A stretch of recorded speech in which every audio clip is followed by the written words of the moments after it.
Well, Gaffer, a 4-1 win. I guess you're very pleased with the performance and pleased with your players today. Well, I hope it's not the best performance I see my team play at Peterborough United, but I think we always looked a more dangerous side. We always looked likely to score a goal, and what was really pleasing is some of the defensive work that we've had to work with the players in the last week is told in that second period when Charlton had a little bit of the ball. So from that point of view, but as I said to them, if we can get that group working as hard as that and defensively sound and being able to break with some real quality, then we'll win games. And our objective in these remaining games is to make sure we win enough to impact that top six. You got the goal just before half-time. It's always a good time to score, of course. And Andrew Hughes popping up at the back post, probably where you wouldn't have expected him on his right foot. Well, we expected him at the back post because we done a lot better work on it, as you know. And we wanted people to be brave and going in there, doesn't he? Shouldn't matter what foot it's fallen to at this level of the game. They should be at least comfortable.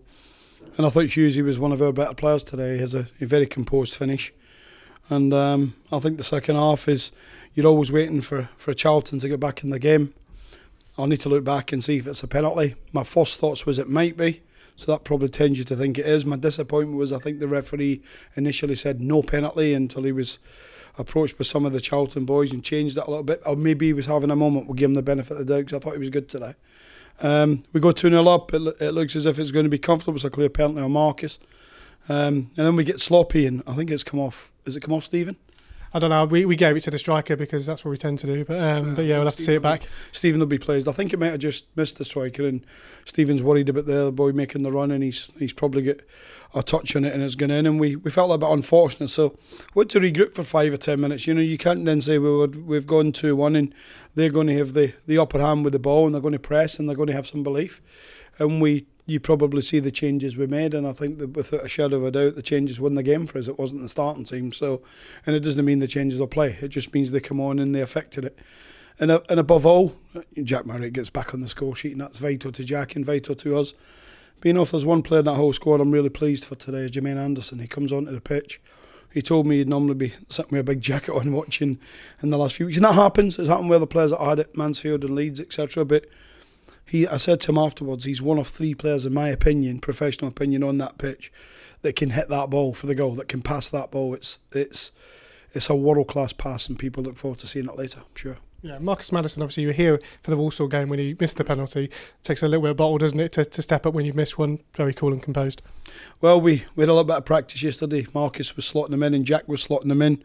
And I said, whoever feels the most confident in, unless you get brought down. If you get brought down, then grab it. And I was quite prepared for Jack to step up, but Marcus grabbed it, as you see, and Jack went away in a wee huff.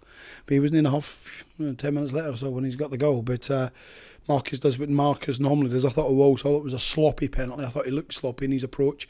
And I told him, if you look sloppy, sometimes it is. And, you know, sometimes your eyes don't tell you lies. It is what it is. And he had a proper run-up, and he put it in with a plume. Yeah, you were here for that Walsall game with the fans. There weren't many of them here, but they made a great atmosphere, and they were good today, weren't they? They really got behind you. Well, first and foremost, thank you to a fantastic welcome since being about 11:45 and I arrived at the ground. There's people waiting, and you know, I've never ever in all my career get into my office and then rang my wife, and I rang my wife and I said, I can't believe there's people waiting to see me at 11:45, and it was a fantastic reception.